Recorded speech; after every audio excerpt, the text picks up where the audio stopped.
नमस्कार साथियों, स्वागत है आप सभी का हमारी आज की क्लास में। आज हम डीएलएड चतुर्थ सेमेस्टर में विज्ञान विषय के कुछ बहुत ही महत्वपूर्ण एमसीक्यू डिस्कस करने जा रहे हैं जो प्रीवियस ईयर परीक्षा में पूछे गए हैं। तो बिना समय गंवाए शुरू करते हैं हमारी आज की क्लास। हमारी आज की क्लास में जो हमारा पहला क्वेश्चन है, किसी सेल को पुनः आवेशित किया जा सकता है। किस सेल को पुनः आवेशित किया जा सकता है? तो जो इसके ऑप्शन है, पहला ऑप्शन है शुष्क सेल या डेनियल सेल या बोल्टी सेल या सीसा संचायक सेल। तो देखिए, जिनको हम पुनः आवेशित कर सकते हैं वे होती हैं सीसा संचायक सेल। तो ऑप्शन द इसका बिल्कुल सही जवाब है। अच्छा, इनका प्रयोग कहाँ पे करते हैं? इनका प्रयोग हम अपनी कार की बैटरी में या मोटरसाइकिल की बैटरी में जिन प्रयोग करते हैं इनका है, जिनको हम पुनः चार्ज कर सकते हैं, वे सभी सीसा संचायक सेल होती हैं। हमारा दूसरा सवाल है, चुंबक द्वारा आकर्षित होता है लकड़ी का बुरादा या कांच का बुरादा या लोहे का बुरादा या उपयुक्त सभी। देखिए, चुंबक सिर्फ उन्हीं पदार्थों को अपनी तरफ आकर्षित करता है जिसमें कि चुंबकीय गुण पाया जाता है। तो जो हमारा लोहे का बुरादा है, इसके अंदर चुंबकीय गुण पाया जाता है, इसलिए चुंबक लोहे के बुरादे को अपनी तरफ आकर्षित करता है। हमारा अगला सवाल है, विद्युत धारा का मात्रक होता है, जिसके ऑप्शन है कूलाम, एम्पियर, वोल्ट या सेकंड। तो देखिए, विद्युत धारा का जो मात्रक होता है वो होता है एम्पियर। ऑप्शन नंबर बा हमारा बिल्कुल सही जवाब है। अच्छा, विद्युत धारा मापने का यंत्र क्या होता है? विद्युत धारा को मापने का यंत्र होता है एमीटर। विद्युत धारा को मापने का यंत्र एमीटर होता है। अच्छा, विद्युत धारा की परिभाषा क्या हुई? विद्युत धारा की परिभाषा होती है, आवेश में प्रवाह की दर को विद्युत धारा कहते हैं। आवेश में प्रवाह की दर को विद्युत धारा कहते हैं। हमारा अगला सवाल है, किस सेल को पुनः आवेशित किया जा सकता है? तो जो ये पहले भी क्वेश्चन आया था, इसमें इसका सही जवाब है सीसा संचायक सेल। हमारा अगला सवाल है, निम्नलिखित में से कौन सा कथन सही है? इसके जो ऑप्शन हैं, ऑप्शन नंबर आ जो है, चुंबक के समान ध्रुवों में आकर्षण होता है, या पृथ्वी चुंबक की भांति व्यवहार करती है, या चुंबक के विपरीत ध्रुवों में प्रतिकर्षण होता है, या चुंबक का निश्चित परीक्षण जो प्रतिकर्षण होता है। तो देखिए, चुंबक जो है विपरीत ध्रुव, जैसे एक में नॉर्थ हो गया, एक में साउथ हो गया, ध्रुव जैसे होते हैं ना नॉर्थ साउथ, तो अगर अपोजिट ध्रुव एक दूसरे के साथ में रखे जाएं तो वो एक दूसरे को आकर्षित करते हैं। तो जिसका बिल्कुल सही जवाब हुआ, चुंबक के विपरीत ध्रुवों में प्रतिकर्षण होता है। हमारा जो अगला सवाल है, निम्नलिखित में से कौन सा समीकरण सही है? तो यहाँ पे विद्युत धारा के समीकरण दिए हुए हैं, I बराबर क्यू इंटू टी, आई बराबर क्यू अपॉन टी, क्यू बराबर आई अपॉन एफ या टी बराबर आई इंटू क्यू। तो देखिए, विद्युत धारा की जो परिभाषा थी, आवेश में प्रवाह की दर को विद्युत धारा कहते हैं। यानी कि आई फॉर हो गया एम्पियर, यानी कि विद्युत धारा आई से हो गई, आई डिनोट करता है विद्युत धारा को, क्यू हो गया आवेश और टी हो गया समय, यानी कि ऑप्शन नंबर बी हमारा बिल्कुल सही जवाब है। चलो बढ़ते हैं हम अगले सवाल की तरफ। जनित्र द्वारा ऊर्जा का रूपांतरण होता है। जनित्र द्वारा ऊर्जा का रूपांतरण होता है, इसके ऑप्शन है विद्युत ऊर्जा का यांत्रिक ऊर्जा में, या विद्युत ऊर्जा का रासायनिक ऊर्जा में, या यांत्रिक ऊर्जा का विद्युत ऊर्जा में, या रासायनिक ऊर्जा का ऊष्मीय ऊर्जा में। तो देखिए, जो जनरेटर होता है वो यांत्रिक ऊर्जा से विद्युत ऊर्जा उत्पन्न करता है। तो इसका जो ऑप्शन नंबर सा है, यांत्रिक ऊर्जा का विद्युत ऊर्जा में, इसका बिल्कुल सही जवाब है। तो हम बढ़ते हैं अपने अगले सवाल की तरफ। जो हमारा अगला सवाल है, विद्युत धारा का मात्रक है कूलाम, एम्पियर, सेकेंड, वोल्ट। तो मैंने पहले बताया था कि विद्युत धारा का मात्रक एम्पियर होता है।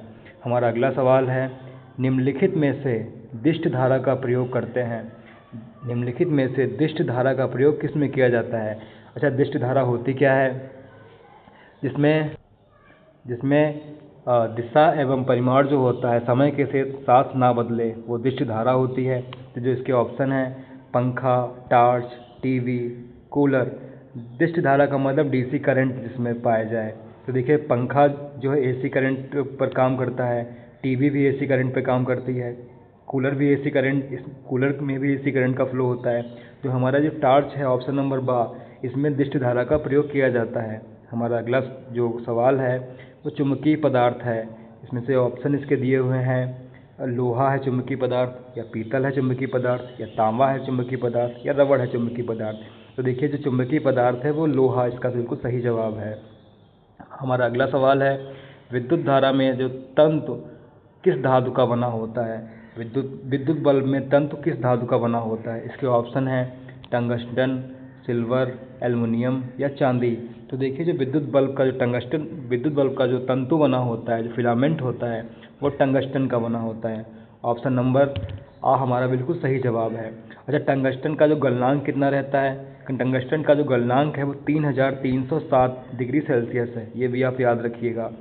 हमारा जो अगला सवाल है, शुष्क सेल में किस पदार्थ की छड़ एनोड का काम करती है?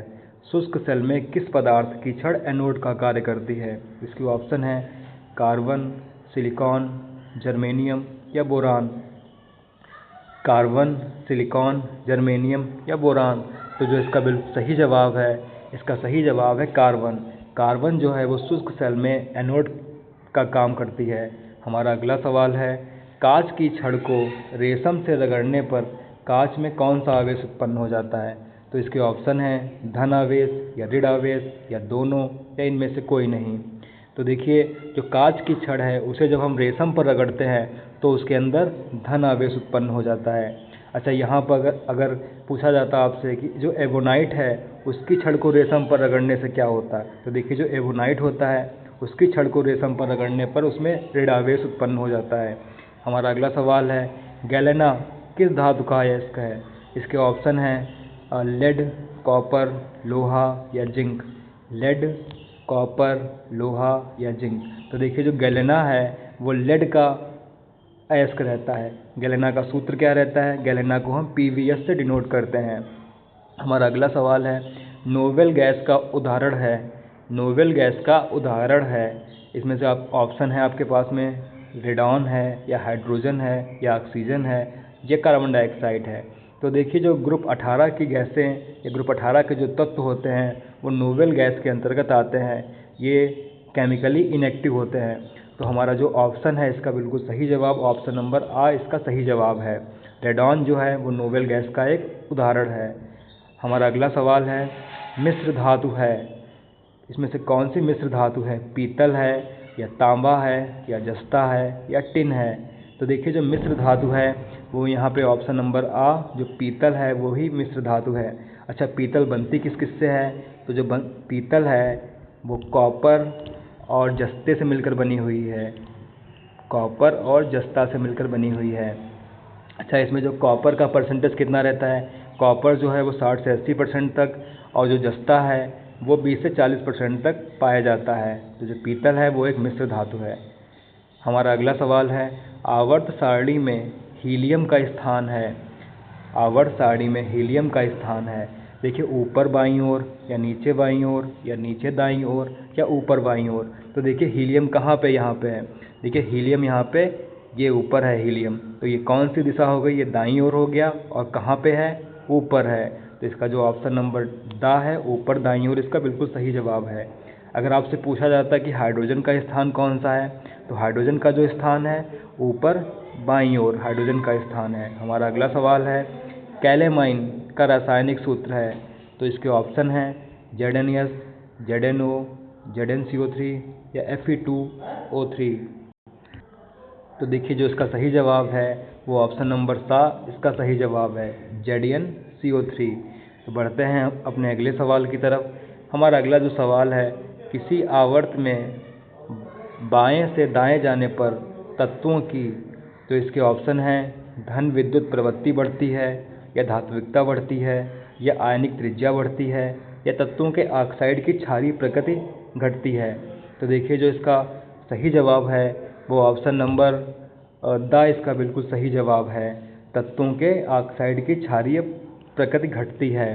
हमारा जो अगला सवाल है, उपधातु है। उपधातु इसमें से कौन सी है? इसके ऑप्शन हैं लोहा है या आर्सेनिक है या सोना है या ग्रेफाइट है। तो देखिए जो उपधातु है वो यहाँ पे कौन सी है? आर्सेनिक है। तो इसका सही जवाब आर्सेनिक है। अगला सवाल, नोबेल गैस का उदाहरण कौन सा है? इसके ऑप्शन हैं hydrogen, oxygen, carbon dioxide, radon. तो देखिए मैंने बताया था ग्रुप 18 की जो तत्व रहते हैं वो नोबेल गैस के अंतर्गत आते हैं। तो देखिए इसमें इसका जो ऑप्शन डा है इसका बिल्कुल सही जवाब है रेडॉन। ये केमिकली इनएक्टिव होते हैं ग्रुप 18 के तत्व। हमारा अगला ऑप्शन, हेमेटाइट किसका अयस्क है? हेमेटाइट किसका अयस्क है? इसके ऑप्शन हैं सोना, तांबा, लोहा या कैल्शियम। सोना, तांबा, लोहा या कैल्शियम। तो देखिए जो हेमेटाइट अयस्क है वो लोहे का अयस्क है। इसके अन्य भी अयस्क हैं जैसे मैग्नेटाइट हो गया, हेमेटाइट हो गया, ये इसके अयस्क हैं लोहे के। हमारा अगला ऑप्शन है मिश्र धातु है। इसके ऑप्शन पीतल, तांबा, जस्ता, टिन। तो इसका सही जवाब पीतल। हमारा अगला सवाल, गैलेना किस धातु का अयस्क है? Zinc, lead, copper, aluminium. तो इसका सही जवाब है लेड। हमारा अगला सवाल है, निम्नलिखित में से कौन से विधि जो है वो सांद्रण की विधि नहीं है? इसके ऑप्शन है फेन प्लवन विधि, या चुंबकीय पृथक्करण विधि, या निस्तापन विधि, या गुरुत्वीय पृथक्करण विधि। तो देखिए जो अयस्क के सांद्रण की इसमें कौन कौन सी विधियां हैं। फेन प्लवन विधि है, वो भी अयस्क के सांद्रण की विधि है। चुंबकीय पृथक्करण विधि भी सांद्रण की विधि है। गुरुत्वीय पृथक्करण विधि भी सांद्रण की विधि है। तो इसमें से सांद्रण की विधि है कौन सी नहीं? निस्तापन जो विधि है वो सांद्रण की विधि नहीं है। फिर निस्तापन है क्या? तो निस्तापन है वो धातु के निष्कर्षण की एक विधि है। निस्तापन जो है वो धातु के निष्कर्षण की एक विधि है, ना कि सांद्रण की विधि। हमारा जो अगला सवाल है, आवर्त सारणी में किसी समूह में ऊपर से नीचे जाने पर क्या होता है? इसके ऑप्शन है आयनिक त्रिज्या घटती है, या सुचालकता घटती है, या घनत्व घटता है, या धात्विकता बढ़ती है। तो देखिए आवर्त सारणी में ऊपर से नीचे जाने पर क्या होता है? धात्विकता बढ़ती जाती है। तो इसका जो ऑप्शन द है इसका बिल्कुल सही जवाब है। अगला सवाल जो है, खनिज पाए जाते हैं। खनिज पाए जाते हैं कहाँ पे पाए जाते हैं? पृथ्वी के तल पर, या भूप्रपटी पर, या समुद्र में, या उपयुक्त सभी। तो देखिए जो खनिज हैं वो पृथ्वी की तल पर भी पाए जाते हैं, भूप्रपटी में भी पाए जाते हैं, समुद्र में भी पाए जाते हैं, और ये तीनों ही ऑप्शन इसके बिल्कुल सही जवाब हैं। तो हमारा जो ऑप्शन नंबर द हुआ इसका बिल्कुल सही जवाब है। हमारा अगला सवाल है, निम्नलिखित वस्तुओं में कौन सी वस्तु संक्षारित हो सकती है? संक्षारण का मतलब क्या होता है कि जंग लगना। तो देखिए जो इसके ऑप्शन हैं, लकड़ी की मेज, या स्टील की कुर्सी, या तेल लेपित लोहे की छड़, या खुले स्थानों पर रखी लोहे की छड़। तो देखिए इसमें से किस, जो यहाँ पे दिया लकड़ी की मेज पर तो जंग लगती नहीं है, ना ही स्टील की कुर्सी पर जंग लगेगी। अच्छा, तेल लेपित अगर कोई लोहे की छड़ रखी है तो उस पर भी जंग नहीं लगेगी। खुले स्थानों पर जो लोहे की छड़ रखी रहेगी, जो नमी के संपर्क में रहेगी, उसी में तो जंग लगेगी ना। तो इसका सही जवाब है ऑप्शन नंबर द, खुले स्थानों पर लोहे की छड़। संक्षारण का मतलब कि जंग लगना। अगला सवाल, बॉक्साइट किसका अयस्क है? जिसके ऑप्शन हैं सोडियम का, लोहे का, एल्युमिनियम का, या कॉपर का। सोडियम का, एल्युमिनियम का, लोहे का, या कॉपर का। तो देखिए जो बॉक्साइट अयस्क है वो एल्युमिनियम का अयस्क है बॉक्साइट। हमारा अगला ऑप्शन, निम्नलिखित में से कौन सी सांद्रण की विधि नहीं है? फेन प्लवन विधि, चुंबकीय विधि, निस्तापन विधि, गुरुत्वीय विधि। तो जो इसका सही जवाब है, अभी मैंने बताया था कि निस्तापन जो है वो अयस्क के सांद्रण की विधि नहीं है, यह धातु के निष्कर्षण की एक विधि है। ये क्वेश्चन आप स्टार मार्क कर लीजिए क्योंकि ये क्वेश्चन पूछा जाता है। हमारा जो अगला सवाल है वो वातावरण और जीवधारियों के पारस्परिक संबंधों से क्या बनता है? तो जो इसके ऑप्शन हैं समुदाय, या पारिस्थितिकी तंत्र, या जीवोम, या खाद्य जाल। तो जो इस समुदाय बनता है, या पारिस्थितिकी तंत्र बनता है, या जीवोम बनता है, या खाद्य जाल बनता है। तो जो इसका सही जवाब है कि वातावरण और जीवधारियों के पारस्परिक संबंध से हमारा जो है पारिस्थितिकीय तंत्र बनता है। हमारा जो ऑप्शन नंबर बा है इसका बिल्कुल सही जवाब है। देखिए पारिस्थितिकी तंत्र होता क्या है?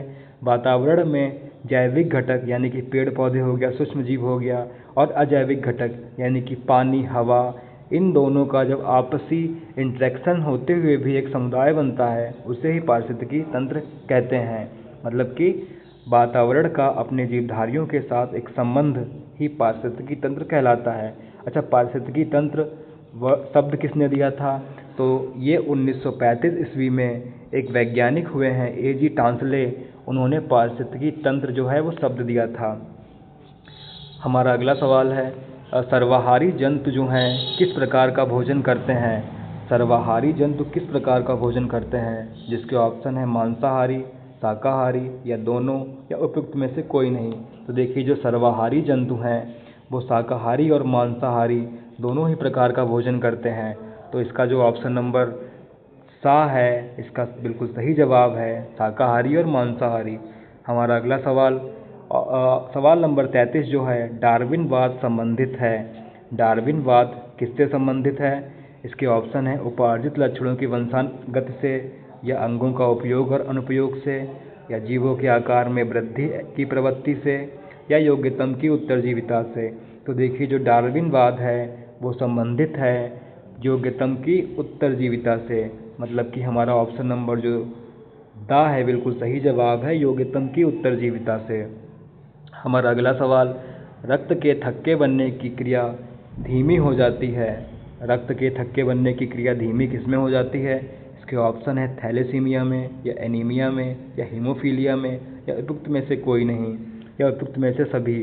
तो देखिए जो रक्त का थक्का बनने की क्रिया है वो धीमी होती है हीमोफीलिया में। तो जो इसका ऑप्शन नंबर सा है इसका बिल्कुल सही जवाब है। हीमोफीलिया में रक्त का थक्का बड़ी धीमी गति से बनता है। और हीमोफीलिया रोग अगर आपसे पूछा जाए कि इसका वाहक कौन होता है, तो इसका वाहक महिलाएं होती हैं। हीमोफीलिया रोग की वाहक महिलाएं होती हैं। हमारा जो अगला सवाल है एलिसा परीक्षण है। इसके ऑप्शन है क्षय रोग का, या डेंगू ज्वर का, या टीबी का, या एड्स का। तो देखिए जो एलिसा टेस्ट है वो एड्स के लिए किया जाता है, मतलब कि एलिसा परीक्षण जो है वो एड्स का पता लगाने के लिए किया जाता है। हमारा अगला सवाल सही खाद्य श्रृंखला पर निशान लगाएं। तो देखिए यहाँ पे खाद्य श्रृंखलाएं दी हुई हैं। घास, तो इसके ऑप्शन है हमारा जो पहला ऑप्शन है घास, गाय, हिरन या भैंस। अगला ऑप्शन है घास, भेड़िया, हिरन या शेर। अगला ऑप्शन है घास, कीड़ा, चिड़िया, सांप। और अगला ऑप्शन है घास, सांप, कीड़ा या हिरन। तो देखिए जो सही खाद्य श्रृंखला है वह सही खाद्य श्रृंखला क्या है? घास, कीड़ा, चिड़िया और सांप हमारा बिल्कुल सही जवाब है। अगला ऑप्शन आरबीसी की जीवन अवधि कम हो जाती है। जो हमारी लाल रक्त कणिकाएं हैं उनकी जो जीवन अवधि है वो कौन से रोग में कम हो जाती है? इसके ऑप्शन है एनीमिया में, या थैलेसीमिया में, या हीमोफीलिया में, या फाइलेरिया में।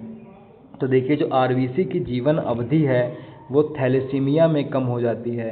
इसमें होता क्या है, सामान्यतः आरबीसी की जीवन अवधि 120 दिन की होती है, लेकिन थैलेसीमिया रोग से ग्रसित व्यक्ति में आरबीसी की जीवन अवधि 120 दिन से कम अवधि की रह जाती है।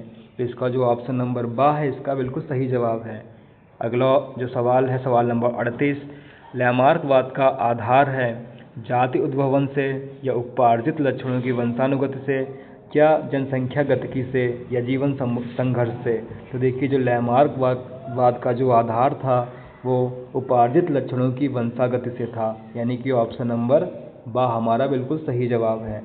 इसके बाद जो हमारा अगला प्रश्न है सवाल नंबर 39, तृतीयक उपभोक्ता हैं हरे पौधे, या चूहा, या सांप, या बाज। देखिए तृतीयक उपभोक्ता कौन से हैं? हरे पौधे, या चूहा, या सांप, या बाज। तो हमारे जो तृतीयक उपभोक्ता हैं वो हैं बाज। इस हमारी खाद्य श्रृंखला में कौन कौन होते हैं? पहले तो उत्पादक आते हैं, फिर प्राथमिक उपभोक्ता, द्वितीयक उपभोक्ता, तृतीयक उपभोक्ता, फिर अपघटक। उत्पादक हमेशा हरे पेड़ पौधे ही होते हैं जो अपना भोजन स्वयं बनाते हैं। हमारा जो अगला सवाल है वो है उपार्जित लक्षणों की वंशागति का सिद्धांत जो है वो किसने दिया? जो इसके ऑप्शन हैं डार्विन ने दिया, या जो लैमार्क ने दिया, या होंगो डी ब्रीज ने दिया, या इनमें से कोई नहीं। तो देखिए जो उपार्जित लक्षणों की वंशानुगत का सिद्धांत जो है वो उपार्जित लक्षणों की वंशानुगत का सिद्धांत दिया है लैमार्क ने। जो हमारा जो ऑप्शन नंबर बा है इसका बिल्कुल सही जवाब है। अच्छा डार्विन ने क्या किया था? डार्विन ने प्राकृतिक चयन का सिद्धांत दिया। अच्छा होंगो डी ब्रीज जो है उन्होंने क्या किया? इन्होंने उत्परिवर्तन का सिद्धांत दिया। हमारा अगला सवाल भारत में एनीमिया के क्या कारण हैं? इसके ऑप्शन हैं गरीबी है, या अज्ञानता है, या गंदा रहन सहन, या उपयुक्त में से सभी ऑप्शन सही हैं। तो देखिए एनीमिया का जो रोग का कारण है यहाँ पे ये चारों ऑप्शन ही बिल्कुल सही हैं। तो इसका ऑप्शन नंबर दा सही जवाब है। बढ़ते हैं अगले सवाल की तरफ। उत्परिवर्तन का कारण है। तो देखिए उत्परिवर्तन के खोजकर्ता कौन है? होंगो डी ब्रीज। अच्छा, इसके जो ऑप्शन है उत्परिवर्तन के कारण कौन कौन से हैं? जीव परिवर्तन या जीवन संघर्ष या उद्विकास या प्राकृतिक चयन।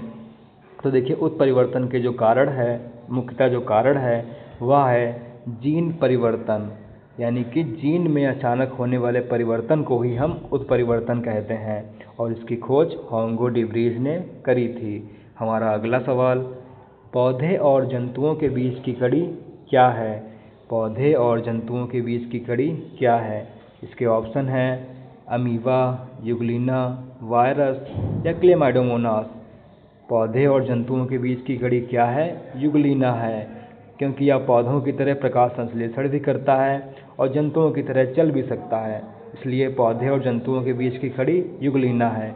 ये भी क्वेश्चन आप स्टार मार्क कर लीजिए क्योंकि पूछा जा सकता आपसे क्वेश्चन है। हमारा जो अगला सवाल है, लाल रक्त कणिकाओं का निर्माण होता है। लाल रक्त कणिकाओं का निर्माण होता है, कहाँ पे होता है? यकृत में होता है या मस्तिष्क में होता है या प्लाज्मा में होता है या अस्थिमज्जा में होता है?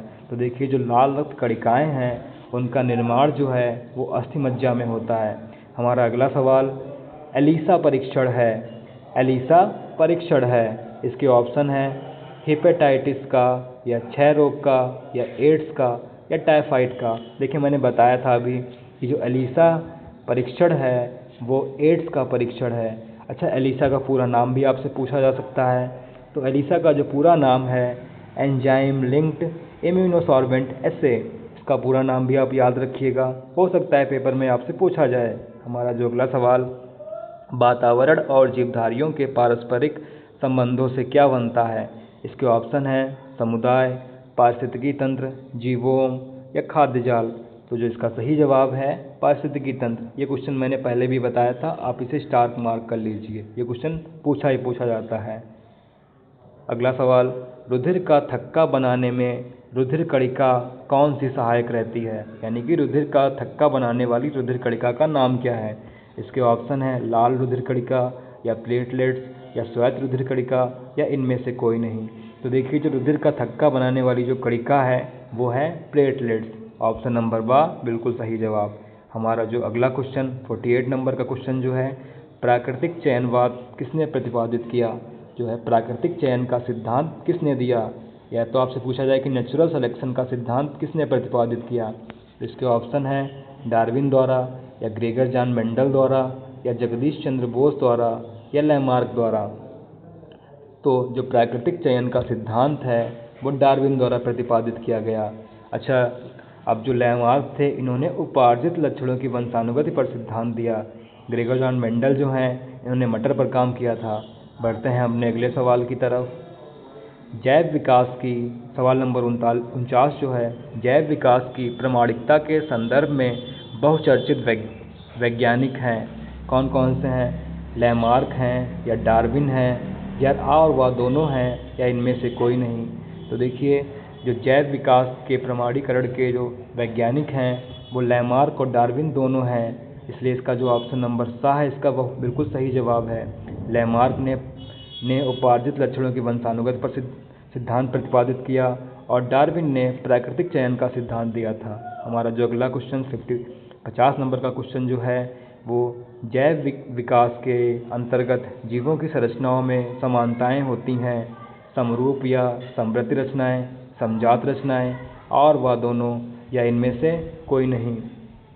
तो देखिए जैव विकास के अंतर्गत जो होता है जीवों की संरचनाएं जो होती हैं वो समान होती हैं, ये समरूप भी होती हैं और समजात भी होती हैं, इसलिए इसका ऑप्शन नंबर सा सही जवाब है। अच्छा, समजात क्या होती हैं?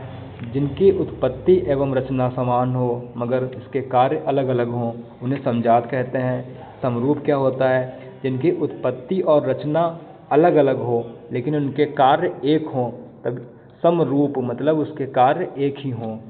तो हमारा इसका जो सही जवाब था वो ऑप्शन नंबर आ और बा दोनों। हमारा जो अगला सवाल, प्राकृतिक चयनवाद किस वैज्ञानिक ने प्रतिपादित किया? प्राकृतिक चयनवाद किस वैज्ञानिक ने प्रतिपादित किया? इसके ऑप्शन हैं लैमार्क ने या डार्विन ने या ग्रेगर जॉन मेंडल ने या जगदीश चंद्र बोस ने। तो जो इसका सही जवाब है ऑप्शन बा इसका बिल्कुल सही जवाब है। डार्विन ने। हमारा अगला सवाल, पारिस्थितिकी तंत्र की संरचना के अजैविक घटक हैं कार्बनिक पदार्थ या अकार्बनिक पदार्थ या जलवायु या ये सभी। तो देखिए पारिस्थितिकी तंत्र के जो संरचना के जो अजैविक घटक हैं वो कार्बनिक पदार्थ भी होते हैं, अकार्बनिक पदार्थ भी होते हैं, जलवायु भी होती है। तो जो इसका ऑप्शन नंबर द इसका सही जवाब है। हमारा अगला सवाल, पारिस्थितिकी तंत्र की संरचना के जैविक घटक हैं उत्पादक जो कि हरे पौधे होते हैं, उपभोक्ता जो कि शाकाहारी और मांसाहारी दोनों हो सकते हैं, अपघटक एवं अपरदभोजी। तो देखिए जो पारिस्थितिकी तंत्र का जो निर्माण होता है वो उत्पादक, उपभोक्ता और अपघटक इन तीनों से मिलकर होता है। तो जो हमारा इसका ऑप्शन नंबर द है ये सभी इसका बिल्कुल सही जवाब है। हमारा अगला सवाल, एक सरल आहार श्रृंखला के स्तर होते हैं।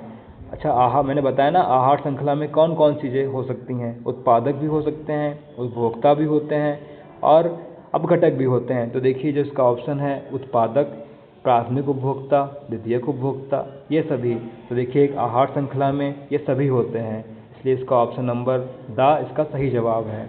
हमारा जो अगला सवाल 55 नंबर का, एक घास स्थल में खाद्य श्रृंखलाएँ देखी जा सकती हैं। अच्छा घास स्थल में कौन कौन सी खाद्य श्रृंखलाएँ हो सकती हैं?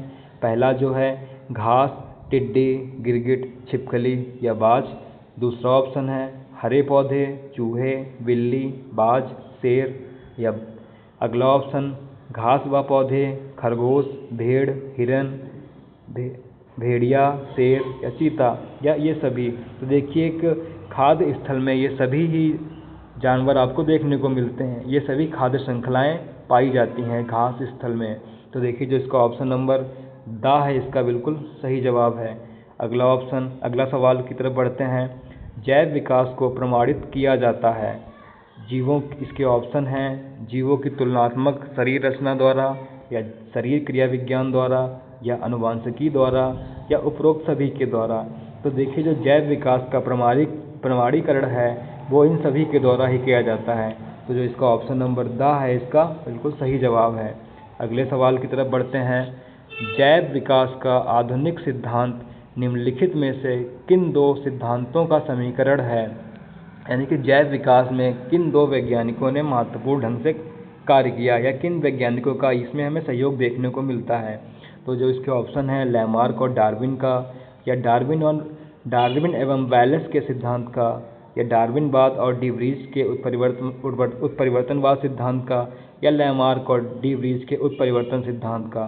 तो देखिए जैव विकास में लैमार्क और डार्विन का ही योगदान सबसे ज़्यादा रहा है। तो देखिए जैव विकास का जो आधुनिक सिद्धांत का जो समीकरण है वो लैमार्क और डार्विन के सिद्धांतों पर आधारित था।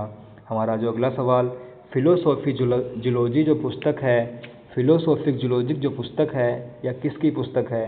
इसके ऑप्शन हैं मेंडल की है या लैमार्क की है या डार्विन की है या वीज़मैन की है।